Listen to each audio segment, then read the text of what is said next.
What happens when a wife screams at her husband to approve friends with benefits with her ex, and he believes her?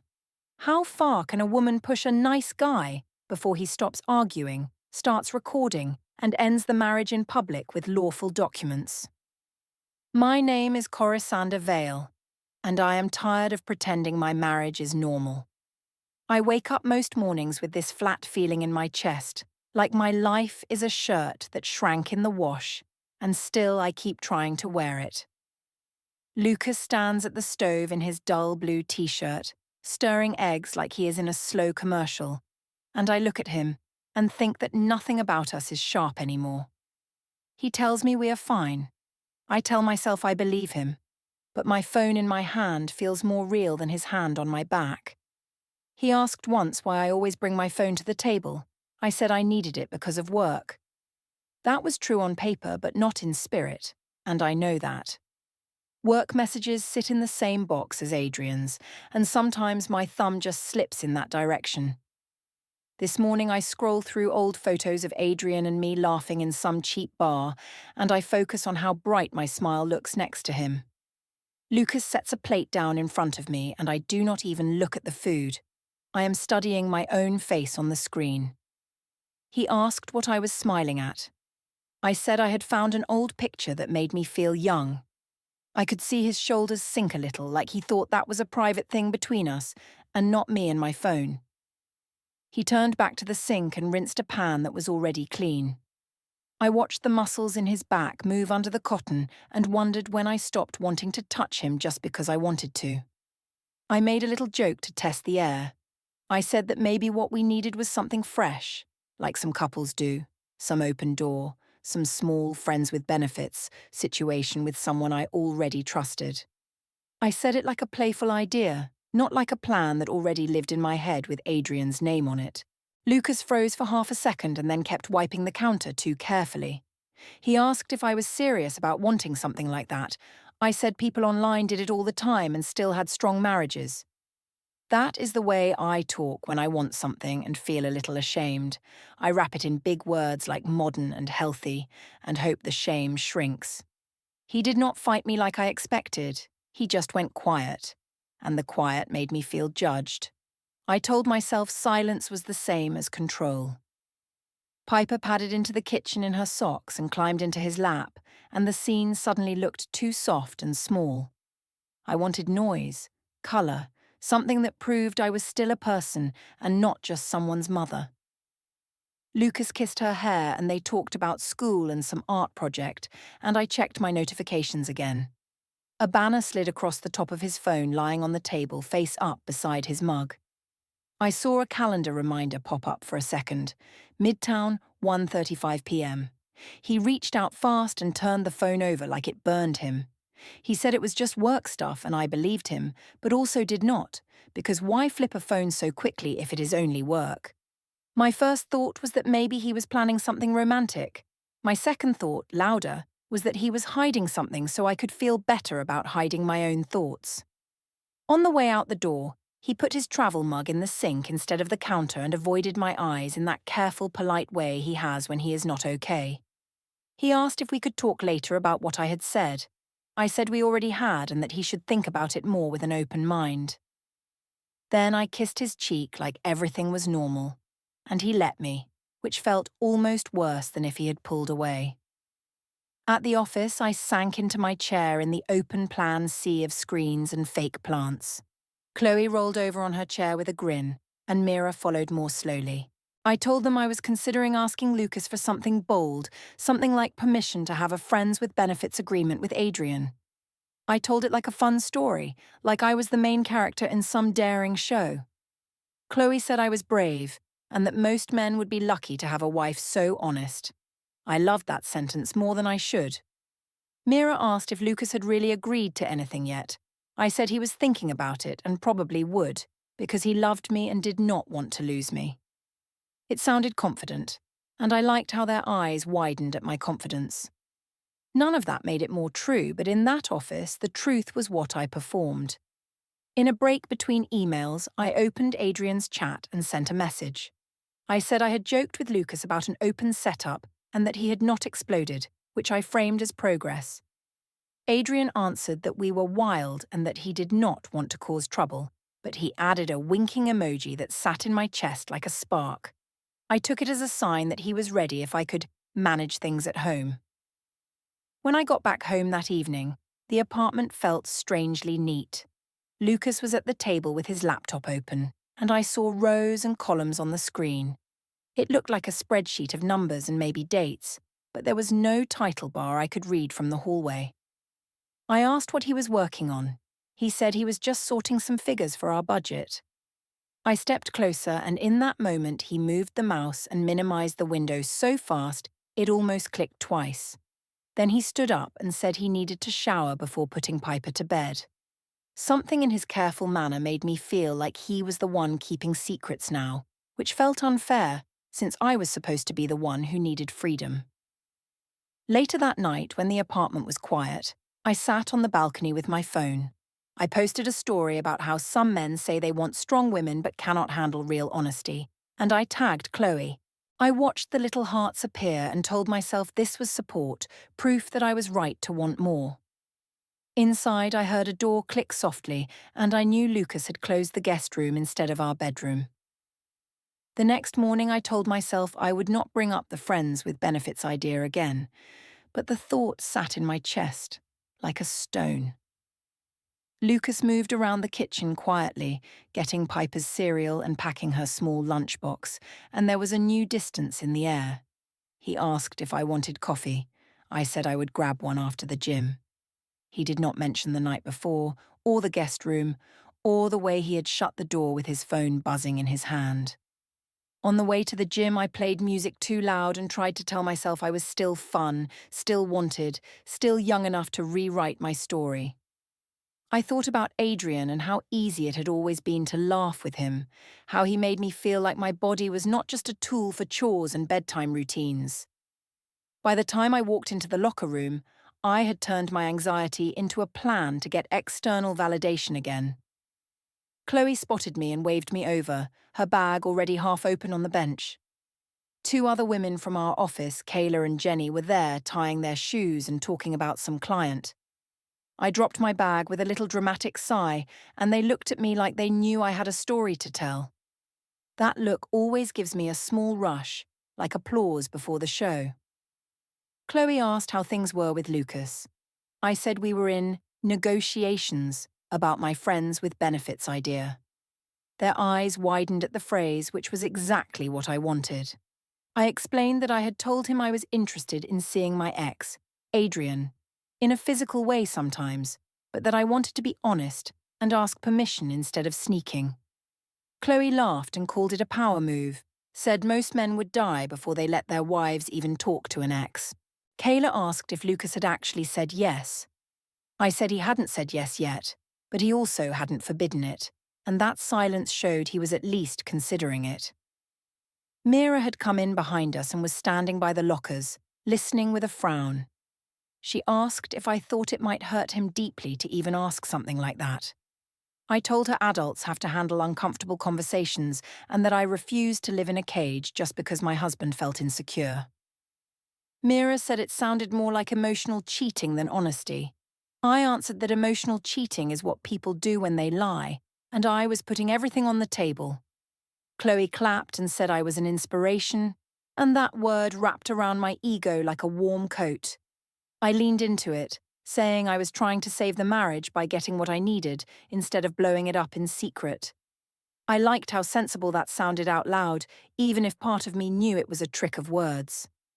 After our workout, we showered and changed, and Chloe suggested drinks at the rooftop bar that night. I hesitated for a second, then texted Adrian to ask if he could join us. I told him it would be fun and casual, just friends, and that Lucas might swing by to pick me up later. He replied with a joke about third-wheeling my marriage and said he would see what he could do. My heart kicked up, not with guilt, but with the thrill of building a scene where I looked bold and Lucas looked small. Back at the apartment in the late afternoon, Lucas was at the table again with his laptop, but this time the screen was turned slightly away. Piper was drawing at the end of the table, humming to herself. I told Lucas I had drinks with colleagues that evening. He said that was fine and asked what time he should pick me up. I gave him the name of the rooftop bar and said he could come up if he wanted, though my tone made it clear I did not expect him to. He asked in a quiet voice if we could talk about what I had said about Adrian before I went out. I said I did not want to spoil the mood with heavy talks and that he should just try to trust me. He said trust and permission to sleep with an ex were not the same thing. I told him I was not asking for his permission in the sense of him owning me, but that we could make a plan like adults. It sounded reasonable in my head, even though I saw his face tightening like I had slapped him with the statement.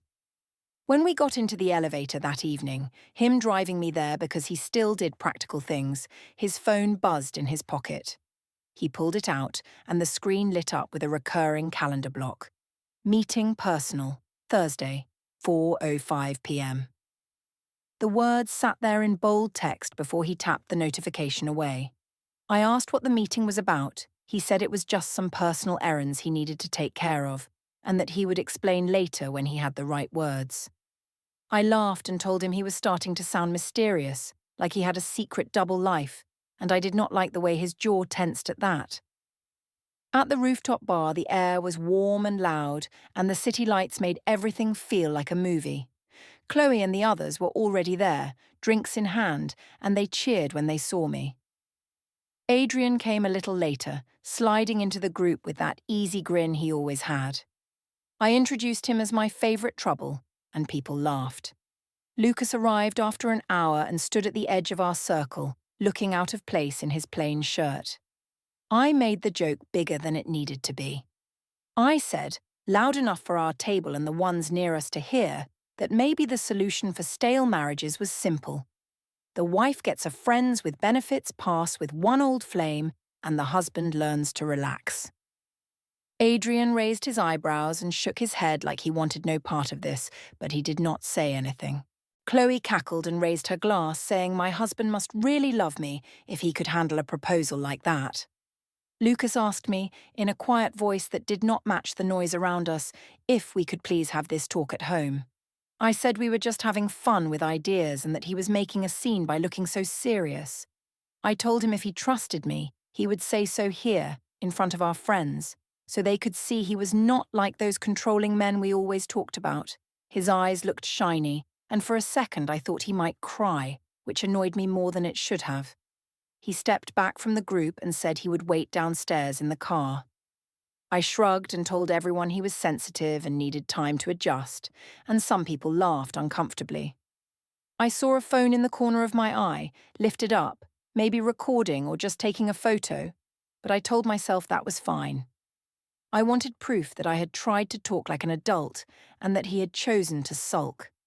Later, when I finally checked my phone in the bathroom, I saw that our family group chat was buzzing with new messages. By the weekend, the rooftop video was already a small storm in our world, but I decided to act like it was nothing. Helen had called Lucas, Renata had called me, Tara had left a message in the family chat that I did not bother to open fully. I told myself everyone was just jealous because their lives were boring and small. When Lucas's family suggested dinner at that big family restaurant with the long tables, I thought it was a good chance to show them I was not afraid. In the car on the way there, Lucas drove with both hands tight on the wheel. Piper was at home with a sitter, so it was just us. He said he wanted the night to be calm and asked me, in a soft voice, not to bring up the friends with benefits idea in front of his mother. I said the topic might come up if people kept judging us, and that I refused to live like some hidden problem. He said he felt humiliated already by the rooftop video. I said the video just showed him being silent, and that made me look crazy without context. Adrian was going to meet us there because I had invited him. I said to Lucas that it would be healthy for everyone to see that Adrian was a normal person and not some monster. Lucas said he did not think it was appropriate, but his words sounded small against my loud certainty. I told him that if he trusted me, he would let me handle it as a mature woman. He stared at the road and did not answer. When we walked into the restaurant, the place was loud with birthday songs, clinking cutlery, and children running between chairs.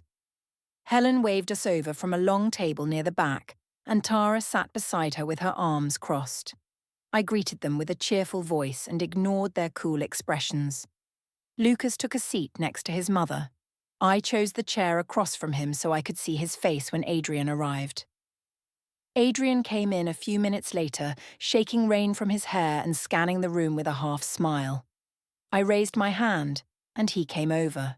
I introduced him as my old friend from before Lucas, and added that he was also part of a conversation Lucas and I were having about what grown-up relationships can look like. The line landed like a plate dropped on the floor. Helen asked who he was exactly. I said he was someone important to my personal growth. Lucas stared at the table. We ordered drinks and food, and for a while I let the talk stay on safe topics. Helen asked about Piper's school. Tara talked about a difficult client at her salon. Lucas tried to keep the peace with small comments. Adrian mostly listened and smiled at the right times.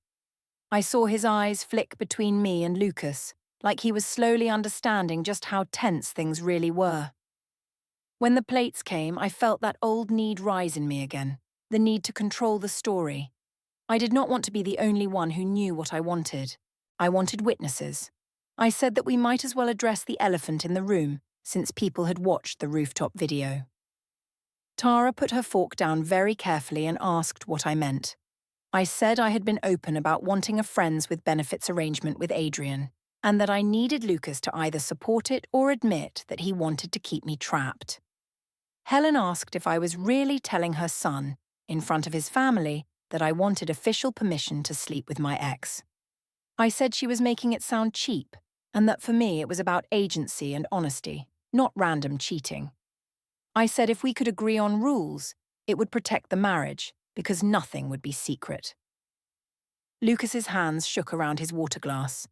As I spoke, I saw his phone on the table near his plate. A notification slid down the screen for a second. Cloud sync. File uploaded successfully. It was a small thing, but it caught my eye. He saw me looking and turned the phone face down. It annoyed me that he had his own private tech world now, while I was the one being painted as shady. I told myself he was probably just backing up family photos or budget sheets. Lucas finally spoke, in a voice so quiet I almost had to lean in. He said this was not saving the marriage, it was ending it in slow motion.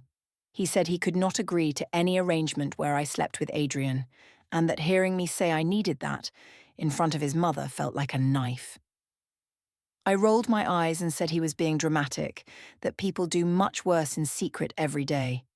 I said I was trying to include him, and he was punishing me for being honest. Adrian shifted in his seat and said he did not want to be the cause of any family breakdown. I told him not to flatter himself, that the issue was between Lucas and me. Tari said this was painful to watch and asked if I even cared how Lucas looked right now. Helen had gone very pale and was staring at her son like he might faint. I could feel other tables going quiet around us, picking up on the tension. I took a breath and decided to push it to the edge. I said that I needed an answer now, in front of everyone, because I was tired of living in doubt. I told Lucas that either he approved my friends with benefits arrangement with Adrian, or he admitted he would rather divorce than let me have any freedom.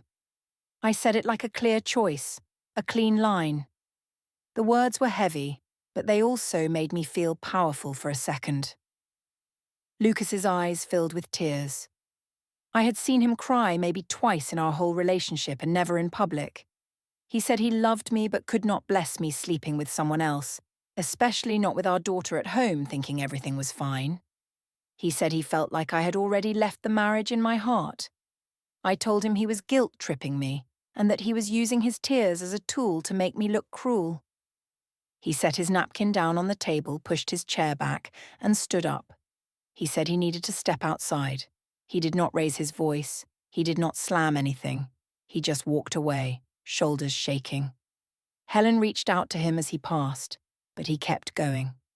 People at nearby tables watched him move through the room with that stunned, embarrassed silence that strangers have when they witness something raw. I stayed in my chair, feeling hot and trapped, and decided the only way to regain control was to talk louder. I told Helen and Tara that I was not the villain, that I was simply asking for an adult agreement, and that Lucas was choosing to act like a child. I said a strong man would have stayed and talked instead of running to the parking lot to cry. The words tasted harsh even as I said them, but I kept going because stopping would mean facing what I had done. A few minutes later, I excused myself and walked out toward the parking garage to find him, rehearsing in my head what I would say next and how I would bend the story back in my favor. The fight in the parking garage did not look like the movie in my head. I had imagined shouting and wild gestures and me pinning him down with clever lines. Instead, there was the cold echo of our footsteps and the sharp smell of oil, and Lucas leaning against the car with his hands on the roof, shoulders shaking. I told him he was being unfair and dramatic. He said he felt like I had taken his heart and set it on the table for strangers to laugh at. I said he was lucky I even still wanted him in my life. He just wiped his face and said he needed space.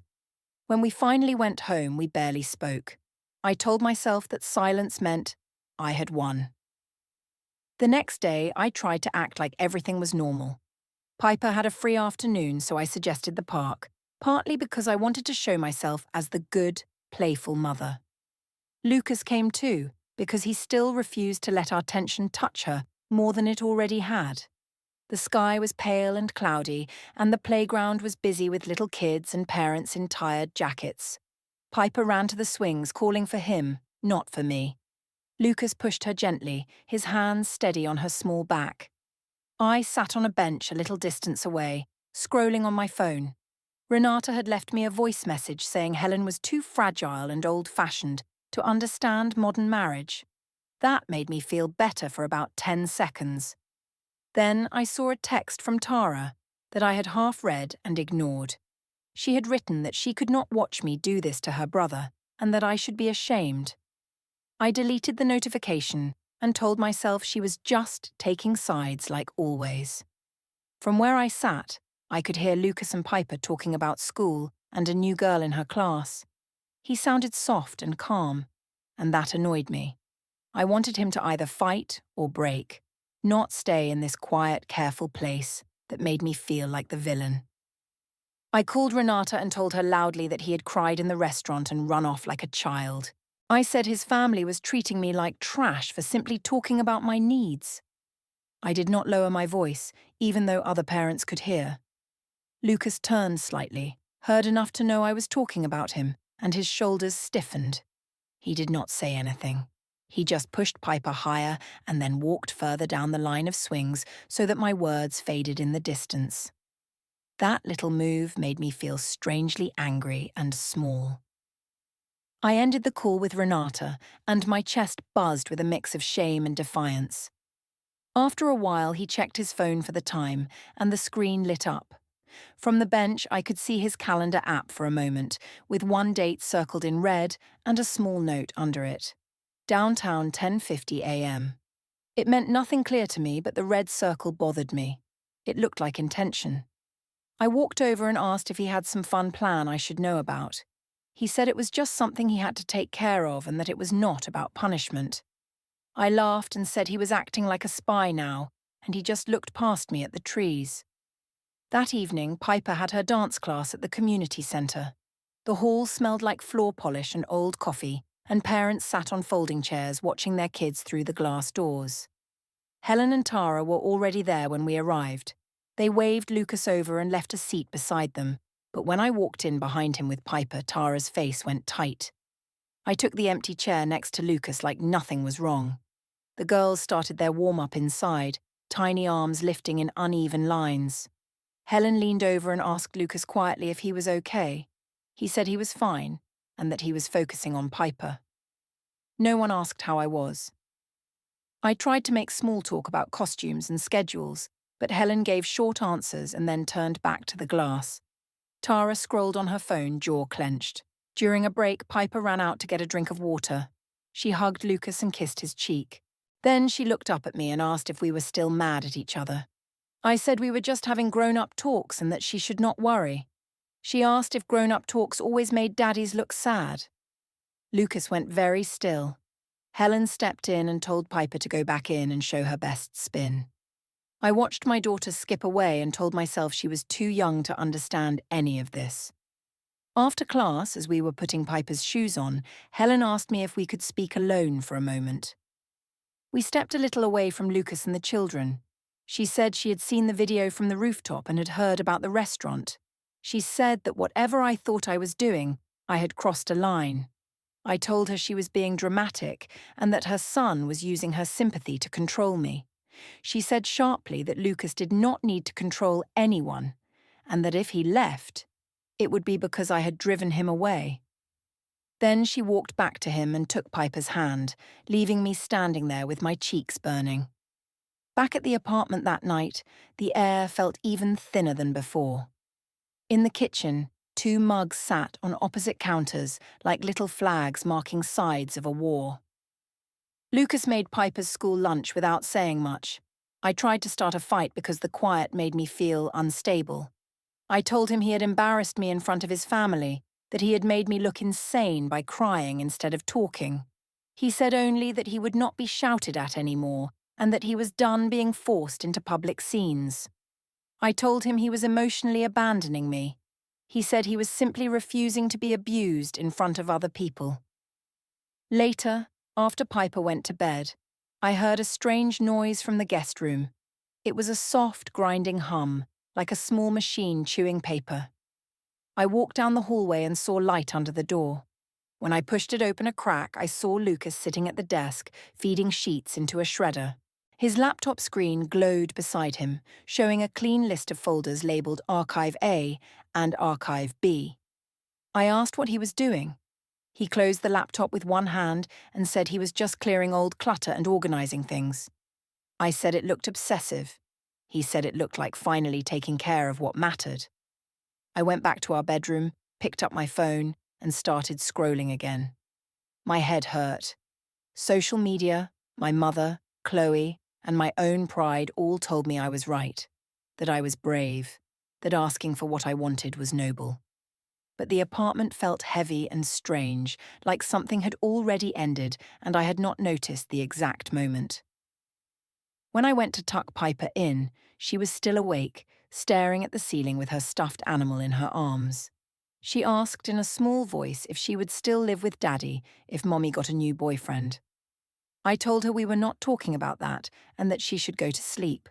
She rolled over, and I felt her whole small body pull away from me. The next few days felt like walking through a house where every door was almost closed. Lucas was polite but distant, and I told myself that meant he was sulking, not deciding. I tried to stick to normal routines because routines make it easier to believe nothing big is happening, even when everything is different underneath. On Saturday, we went to the supermarket together, mostly because Piper needed snacks for school and we were low on basics. The store was crowded and bright, and the carts kept bumping into each other in the narrow aisles. Piper sat in the cart swinging her feet and asking for candy every few steps. I kept saying no because I wanted to be the firm parent, even while I was busy tearing the family apart in a much bigger way. At the checkout, the line moved slowly. I started talking a little too loud, saying that I felt punished by the way Lucas had gone distant. I said he was acting like a child by refusing to talk about the friends with benefits plan like an adult. He did not raise his voice. He just put items on the belt and checked the prices on the screen, one by one. When the total came up, he paid without saying a word and slipped the receipt into a thin binder he had brought in his bag. I noticed that binder was thicker than it should be for a few slips of paper. I asked why he was keeping every little receipt like it was gold. He said he was just being careful and keeping track of things. I laughed and said he was acting like he was building a case file. He did not smile. He just said that from now on, he needed everything to be clear. Something about the way he said clear made my stomach tighten. In the parking lot, his phone alarm went off with a sharp little sound. On the screen, I saw the words, "Paper drop, 3:20 p.m." before he tapped it away. I joked that it sounded like he was planning some secret mission. He said it was just a reminder and that I did not need to worry about it. That answer annoyed me, because I felt like he had stolen my role as the one with hidden plans. That afternoon, I met Adrian at the riverside promenade. The path was busy with joggers and couples, and the water looked grey and flat. I had dressed in a way I knew would pull eyes, telling myself it was just for me. Adrian leaned on the railing and said this whole thing had gotten bigger than he expected. He asked if Lucas was really okay with any of this. I said Lucas was being dramatic and trying to guilt me, and that if he truly loved me, he would accept that I needed more. Adrian said he did not want to be the reason a kid lost her family. I rolled my eyes and said Piper would be fine, that kids bounce back. Walking home, a small voice in my head kept repeating his words. I pushed it away and told myself that everyone was overreacting. I had not even done anything yet. I wanted to believe the idea alone could not be that bad. By the time I got back to the apartment, the sky was dark and the windows were glowing from inside. When I opened the door, I saw that Lucas had moved the rest of his clothes into the guest room. His side of the wardrobe in our bedroom was almost empty. I felt a flash of panic and covered it with anger. I went to the guest room and asked what he thought he was doing. He said he was setting a boundary, that he would not sleep beside someone who was planning to sleep with another man. I said he was abandoning me and destroying our marriage over a technicality when I was trying to keep things honest. He looked tired and strangely calm. He said he had begged, argued, and cried, and none of it had mattered. He said from this point on he would handle things properly and that there would be no more screaming matches and no more public scenes. I asked what properly even meant. He said I would see soon enough, and that for now the focus was on Piper and on making sure everything was recorded and fair. Later, when he went to brush his teeth, I glanced at his desk.